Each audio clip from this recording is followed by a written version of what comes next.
Ramaiah video ನೋಡು ಬಾಲೆ ಎದುರು ಬಿಟ್ಟಂಗಿದೀಯಾ. ಹ್ಮ್ ಗೊತ್ತಾಗ್ತಾ ಇದೆ ನಾನು ವಿಡಿಯೋ ಮಾಡ್ದಾಗಿಂದ ಏನೇನು ಮಾಡ್ತಾ ಇದೆಯಾ ನೀನು. ಎಲ್ಲ ಆಮೇಲೆ ಏನೋ ಊರಲ್ಲಿ ಪಂಚಾಯಿತಿ ಬೇರೆ ಸೇರಿಸಿದ್ದೀಯಂತೆ. ಪಾಪ ಯಾರ್ಯಾರನ್ನ ಅಮಾಯಕರನ್ನೆಲ್ಲ ಇಟ್ಕೊಂಡು ಅವನೇ ಮಾಡಿದ್ದು ಇವನೇ ಮಾಡಿಸಿದ್ದು ಅವರೇ ಎಲ್ಲ ಹೇಳಿರೋದು ಅಂತ ಯಾರ್ಯಾರನ್ನ ಪಾಪ ಅಮಾಯಕರ ಮೇಲೆಲ್ಲ ದಬ್ಬಾಳಿಕೆ ಮಾಡ್ತಾ ಇದ್ದೀಯ ಅಂತ ವಿಚಾರ ಗೊತ್ತಾಯಿತು. ಸ್ನೇಹಿತರೆ, ಜೈ ಭೀಮ್.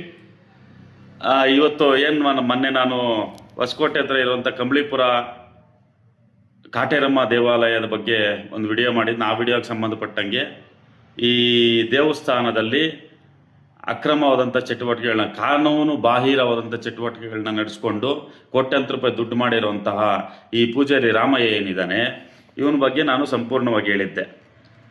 ಇದರಲ್ಲೂ ಇನ್ನು ಹೇಳಿದ್ದೆ. ಸೊ ಆ ವಿಡಿಯೋನ ಇವ್ರು ನೋಡಿದಾಗಿಂದ ಏನಾಗ್ತಾ ಇದೆ ಅಂದರೆ, ಅಲ್ಲಿ ಒಂದಷ್ಟು ಜನನ ಲೋಕಲ್ ಇರೋವಂಥ ಕೆಲವೊಂದಷ್ಟು ವ್ಯಕ್ತಿಗಳ ಮೇಲೆ ಇವನು ಅನುಮಾನ ಪಟ್ಟು ಇವನೇ ಮಾಡಿಸಿರೋದು ಅಂತ ಹೇಳ್ಬಿಟ್ಟು ಅವ್ರ ಮೇಲೆ ಎಲ್ಲ ಬೇರೆ ಬೇರೆ ರೀತಿಯಲ್ಲಿ ಒತ್ತಡ ಹಾಕ್ಸುವಂಥದ್ದು.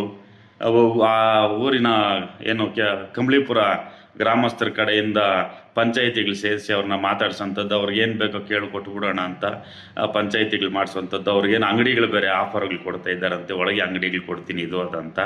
ಅದ್ರ ಜೊತೆಗೆ ಮುಖ್ಯವಾಗಿ ಲಾಸ್ಟ್ ಮಂತ್ ಏನು ಜುಲೈಯಲ್ಲಿ ಇಲ್ಲಿ ಒಂದು 18 ವರ್ಷ ಕೆಳಪಟ್ಟಂಥ ಮಕ್ಕಳು, ಬಾಲಕರು ಯಾವುದೋ ಒಂದು ಸಣ್ಣ ತಪ್ಪು ಮಾಡಿದ್ದಾರೆ ಅಂತ ಹೇಳ್ಬಿಟ್ಟು ಆ ವಿಚಾರವಾಗಿ ಅಲ್ಲಿ ಸೂಲಿಬೆಲೆ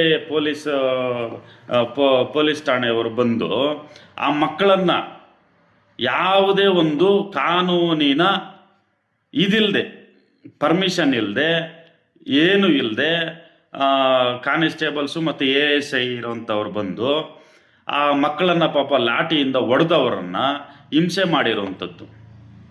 ಇವ್ರಿಗೇನು ಪೊಲೀಸವ್ರಿಗೆ, ಈ ಅಲ್ಲಿ ಕೆಲಸ ಮಾಡೋಂಥ ಪೊಲೀಸವ್ರಿಗೇನು ಕಾನೂನು ಇದು ಏನು ಅನ್ವಯಿಸೋದಿಲ್ಲ ಇವ್ರಿಗೆ. ಅವ್ರು ಏನು ಹೇಳಿದ್ರೆ, ದೇವಸ್ಥಾನದವ್ರು ಏನು ಹೇಳಿದ್ರೆ ಅದನ್ನೆಲ್ಲ ಕೇಳ್ಕೊಂಡು ಹೋಗ್ತಾ ಇರೋದೇನ ಇವರಾಗಲಿ.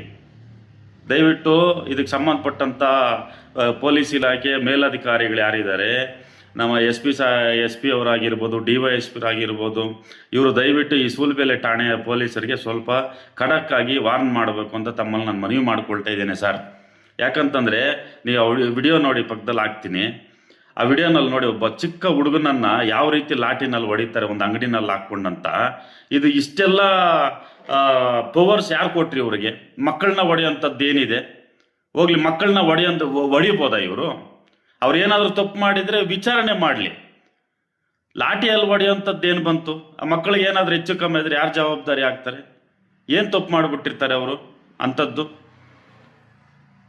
ಸೊ ದಯವಿಟ್ಟು ಈಗ ಇತ್ತೀಚೆಗೆ ಅವ್ರು ಯಾರೋ SP ಒಬ್ಬರು ಮಕ್ಕಳನ್ನ ಸೇಮ್ ಇದೇ ಥರ 18 ವರ್ಷ ಕೆಳಪಟ್ಟಂಥ ಮಕ್ಕಳ ಮೇಲೆ ಹಲ್ಲೆ ಮಾಡಿರುವಂಥದ್ದು ಕೂಡ ಇತ್ತೀಚೆಗೆ ಒಂದು ದೊಡ್ಡ ಮಟ್ಟದ ಸುದ್ದಿ ಆಗಿತ್ತು. ಅದಕ್ಕೆ ನ್ಯಾಯಾಧೀಶರು ಕೂಡ, ಸುಪ್ರೀಂ ಕೋರ್ಟ್ ನ್ಯಾಯಾಧೀಶರು ಕೂಡ ಮುಖದ ಮೇಲೆ ತುಬುಕ್ಕಂತ ಉಗ್ದಿದ್ದಾರೆ. ಇದಾದ ಮೇಲೂ ಕೂಡ ಈ ರೀತಿ ಘಟನೆಗಳು ನಡೀತಾ ಇದ್ದಂತಂದರೆ ಪೊಲೀಸರು ಕಾನೂನನ್ನ ನೀವು ಹೆಂಗಂದ್ರೆ ಹಿಂಗೆ ದುರುಪಯೋಗ ಮಾಡ್ಕೋಬೋದ? ನಿಮ್ಮ ಮೈ ಮೇಲೆ ಕಾಕಿ ಇದೆ ಅಂದ್ಬಿಟ್ಟು ಹೋಗ್ಲಿ, ನೀವು ನಿಮ್ಮ ಅಧಿಕಾರವನ್ನು ಚಲಾವಣೆ ಮಾಡೋದಕ್ಕೆ ನೀವೇನಾದರೂ ಮೇಲಧಿಕಾರಿಗಳ? ಸಿಂಗಲ್ ಸ್ಟಾರ್ ಆಫೀಸರ್ಸ್ ಇವರು, ಅದರಲ್ಲೂ ಕಾನ್ಸ್ಟೇಬಲ್ಸ್ ಇದ್ದಾರೆ, ಇನ್ನೊಬ್ರು ASI ಸಿಂಗಲ್ ಸ್ಟಾರ್ ಆಫೀಸರ್ಸು. ಇವರು ಹೋಗಿ ಈ ರೀತಿಯಲ್ಲಿ ಮಕ್ಕಳ ಮೇಲೆ ದೌರ್ಜನ್ಯ ಮಾಡ್ತಾರಂತಂದ್ರೆ ಏನು ಹೇಳೋದು? ದಯವಿಟ್ಟು ಪೊಲೀಸರು ಇದನ್ನೆಲ್ಲ ಸ್ವಲ್ಪ ಗಮನಿಸಬೇಕು. ಮತ್ತು ಅಲ್ಲಿ ಎಲ್ಲ ನಡೀತಾ ಇರೋದಂಥ ಅನೈತಿಕ ಚಟುವಟಿಕೆಗಳು, ಅನಾಚಾರಗಳೇ. ಸರ್ಕಾರದ ಭೂಮಿಯಲ್ಲಿ ಇವ್ನು ಮಾಡ್ತಾ ಇರೋಂಥ ಇಷ್ಟೊಂದು ಕೋಟ್ಯಾಂತರ ರೂಪಾಯಿ ಏನು ಸಂಪಾದನೆ ಮಾಡ್ತಾ ಇದ್ದಾನಂತ, ಇದನ್ನೆಲ್ಲ ನೀವು ಯಾಕೆ ಪ್ರಶ್ನೆ ಮಾಡ್ತಾ ಇಲ್ಲ? ನಾನು ಮೊನ್ನೆನೂ ಪ್ರಶ್ನೆ ಮಾಡಿದ್ದೀನಿ, ಈಗಲೂ ಪ್ರಶ್ನೆ ಮಾಡ್ತಾ ಇದ್ದೀನಿ. ಮತ್ತು ಇದ್ರ ಜೊತೆಗೆ ಅಲ್ಲಿ ಸರ್ಕಾರಿ ಭೂಮಿಯಲ್ಲಿನೇ ಶೌಚಾಲಯಗಳನ್ನ ನಿರ್ಮಾಣ ಮಾಡಿದ್ದಾರೆ. ಅದೇನು ಉಚಿತ ಅಲ್ಲ, ಅದಕ್ಕೆ ಪೇ ಆ್ಯಂಡ್ ಯೂಸ್, ದುಡ್ಡು ಕೊಟ್ಟೇ ಶೌಚಾಲಯಗಳನ್ನ ಕೂಡ ಬಳಕೆ ಮಾಡ್ಕೋಬೇಕು. ಈ ವಿಚಾರವಾಗಿ ಆ ಗ್ರಾಮದಲ್ಲಿ ಅಲ್ಲಿ ಅವರದೇ ಸ್ವಂತ ಜಮೀನು ಉಳ್ಳಂಥವರು ಒಂದು ಶೌಚಾಲಯವನ್ನು ನಾವು ನಿರ್ಮಾಣ ಮಾಡ್ತೀವಿ ಅಂತ ಅವ್ರು ಮುಂದಾಗಿದ್ದಕ್ಕೆ, ನೀನೇನು ಮಾಡಬೇಡ, ನಾನೇ ಇನ್ನೂ ದೊಡ್ಡದಾಗಿ ಶೌಚಾಲಯಗಳು ಮಾಡಿ ಫ್ರೀ ಮಾಡ್ತೀನಿ ಅಂತ ಹೇಳ್ಬಿಟ್ಟು ಈ ರಾಮಯ್ಯ ಹೇಳ್ತಾನಂತೆ.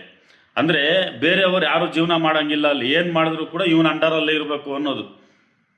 ಯಾರೋ ಗ್ರಾಮಸ್ಥರು ಪಾಪ ಏನೋ ಯಾವುದ್ರಲ್ಲ ಒಂದರಲ್ಲಿ ಒಂದು 2 ಕಾಸು ಸಂಪಾದನೆ ಮಾಡಿ ಹೊಟ್ಟೆ ಪಾಡಿಗೆ ಏನೋ ಮಾಡ್ಕೊಳ್ಳೋಣ ಅಂತ ಅವ್ರ ಸ್ವಂತ ಜಮೀನಲ್ಲಿ ನಾನು ಶೌಚಾಲಯ ನಿರ್ಮಾಣ ಮಾಡ್ತೀನಿ ಅಂತಂದರೆ, ಇವನು ಅಷ್ಟೊತ್ತಿಗೆ ಹೋಗ್ಬಿಟ್ಟು ಅವ್ರಿಗೆ ಹೇಳೋದು, ಆ ಜಮೀನು ಮಾಲೀಕರಿಗೆ, ನೀವು ಮಾಡಬೇಡಿ, ನಾನು ಫ್ರೀ ಮಾಡಿಬಿಡ್ತೀನಿ ಅಂತ. ಇಷ್ಟು ದಿನದಿಂದ ಯಾಕೆ ಫ್ರೀ ಮಾಡಬಾರ್ದಾಗಿತ್ತು ನೀನು? ಹಂಗಾದರೆ ನೀನು ಕಟ್ಟಿರೋ ಶೌಚಾಲಯಗಳೆಲ್ಲ ಕೂಡ ಸರ್ಕಾರಿ ಭೂಮಿಯಲ್ಲಿರೋಂಥದ್ದು, ಯಾಕೆ ನೀನು ದುಡ್ಡು ತಗೊಳ್ತೀಯಾ? ಇನ್ನು ಸರ್ಕಾರಿ ಭೂಮಿ ನಿಮ್ಮ ಅಪ್ಪನ ಆಸ್ತಿನ ರಾಮಯ್ಯ? ನಿಮ್ಮ ತಾತನ ಆಸ್ತಿನ, ನಿಮ್ಮ ಪಿತ್ರಾರ್ಜಿತ ಆಸ್ತಿನ ಸರ್ಕಾರಿ ಭೂಮಿ? ಹೆಂಗೆ ತಗೊಳ್ತೀಯ ನೀನು ದುಡ್ಡು? ಅಲ್ಲಿರೋ ಅಂಗಡಿಗಳು ಬಾಡಿಗೆ ಹೆಂಗೆ ತಗೊಳ್ತೀಯ ನೀನು?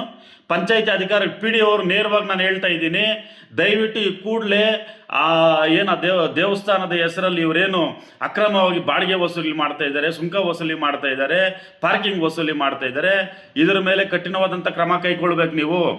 ಅಲ್ಲಿರುವಂಥ ಸುಮಾರು ಅಂಗಡಿಗಳಿಗೆ, ಸುಮಾರಲ್ಲ ಸಂಪೂರ್ಣ ಯಾವುದೇ ಅಂಗಡಿಗಳಿಗೂ ಕೂಡ ಒಂದು ಜನರಲ್ ಲೈಸೆನ್ಸ್ ಇಲ್ಲ. ಯಾಕೆ ಪಂಚಾಯತಿ ಅವರು ಇದನ್ನೆಲ್ಲ ನೀವು ಪ್ರಶ್ನೆ ಮಾಡ್ತಾ ಇಲ್ಲ? ಯಾಕೆ ಅವ್ರಿಗೆ ಜನರಲ್ ಲೈಸೆನ್ಸ್ ಇಲ್ಲ ಅಂದ್ಬಿಟ್ಟು ಅವ್ರ ಅಂಗಡಿಗಳು ನಮ್ಗೆ ಕ್ಲೋಸ್ ಮಾಡಿಸ್ತಾ ಇಲ್ಲ ನೀವು? ಇವ್ರು ಯಾವುದೇ ಅನುಮತಿಗಳಿಲ್ದಿರ ಪಾರ್ಕಿಂಗ್ ಚಾರ್ಜಸ್ ಕಲೆಕ್ಟ್ ಮಾಡ್ತಾ ಇದ್ದಾರಲ್ವಾ, ಇದನ್ನೆಲ್ಲ ಯಾಕೆ ಪ್ರಶ್ನೆ ಮಾಡ್ತಾ ಇಲ್ಲ ನೀವು? ಈ ರಾಮಯ್ಯ ನೋಡಿ ಇನ್ನೊಂದು, ಈ ರಾಮಯ್ಯ ಮೊದಲೆಲ್ಲ ಯಾರಾದರೂ ಇವರು ವಿರುದ್ಧವಾಗಿ ಮಾತಾಡಿದ್ದಾರಂತಂದ್ರೆ ಅಲ್ಲಿ ನಡೀತಾ ಇರೋಂಥ ಒಂದು ಅನಾಚಾರಗಳನ್ನು ಏನು ಸಾಮಾಜಿಕ ಜಾಲತಾಣದ ಮುಖಾಂತರ ಜನರಿಗೆ ತಿಳಿಸೋಕೆ ಹೋಗಿದ್ದಾರೆ. ಅವ್ರ ವಿರುದ್ಧ ಎಲ್ಲ ಮಾತಾಡಿದ್ದ ನೀವು ಧರ್ಮವನ್ನು ಅಡ್ಡ ಇಟ್ಕೊಂಡು.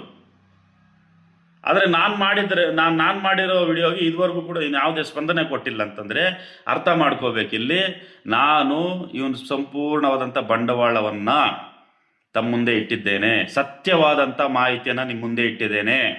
4 ವರ್ಷಗಳ ಹಿಂದೆ ಏನು ಇಲ್ಲದೆ ಇರೋಂಥ ವ್ಯಕ್ತಿ ಇವತ್ತು ಕೋಟ್ಯಾಂತರ ರೂಪಾಯಿ ದುಡ್ಡು ಮಾಡಿರೋದ್ರ ಬಗ್ಗೆ ನಿಮ್ಮ ಮುಂದೆ ಇಟ್ಟಿದ್ದೇನೆ. ಅದೆಲ್ಲ ಕೂಡ ನೀವು ನಿಮ್ಮಿಂದ ಪೀಕ್ತಾ ಇರೋಂಥ ದುಡ್ಡು. ಸೊ ಅದಕ್ಕಾಗಿ ರಾಮಯ್ಯನ ಮೇಲೆ ಆದಷ್ಟು ಬೇಗ ಕ್ರಮ ಆಗಬೇಕು. ಈ ವಿಚಾರವಾಗಿ ನಾನಿನ್ನ ಕಾನೂನು ಅಡಿಯಲ್ಲಿ ಯಾವ್ಯಾವ ಅಧಿಕಾರಿಗಳಿಗೆ ಎಲ್ಲೆಲ್ಲಿ ನಾವು ಪತ್ರಗಳನ್ನು ಕೊಡಬೇಕು, ಎಲ್ಲ ರೀತಿಯಲ್ಲೂ ಪತ್ರಗಳನ್ನ ಕೊಟ್ಕೊಂಡು ಇವರು ಯಾವ್ಯಾವ ಇದರಲ್ಲಿ ಏನೇನೆಲ್ಲ ಅನುಮತಿಗಳನ್ನ ಪಡ್ಕೊಂಡಿದ್ದಾರೆ, ಎಲ್ಲ ರೀತಿಯ ಸಂಪೂರ್ಣವಾದಂಥ ಮಾಹಿತಿಯನ್ನು ಕಲೆಕ್ಟ್ ಮಾಡಿಕೊಂಡು ಮತ್ತೊಂದು ವಿಡಿಯೋ ಮುಖಾಂತರ ನಿಮ್ಮ ಮುಂದೆ ಬರ್ತಾ ಇದ್ದೀನಿ. ಇದು episode number 2. Next episode number 3ನಲ್ಲಿ ಇನ್ನಷ್ಟು ಮಾಹಿತಿಯೊಂದಿಗೆ ನಿಮ್ಮ ಮುಂದೆ ಬರ್ತಾ ಇದ್ದೀನಿ. ಈ ಮಗುವನ್ನು, ಈ ಬಾಲಕನನ್ನು ಹೊಡೆದಿರುವಂಥ ಪೊಲೀಸ್ ಯಾರಿದ್ದಾರೆ ಅವ್ರ ಮೇಲೆ ಕಠಿಣವಾದಂತಹ ಕಾನೂನು ಕ್ರಮ ಕೈಗೊಳ್ಳಬೇಕು ಅಂತ ಈ ವಿಡಿಯೋ ಮುಖಾಂತರ ನಾನು ಮನವಿ ಮಾಡಿಕೊಳ್ತಾ ಇದ್ದೇನೆ.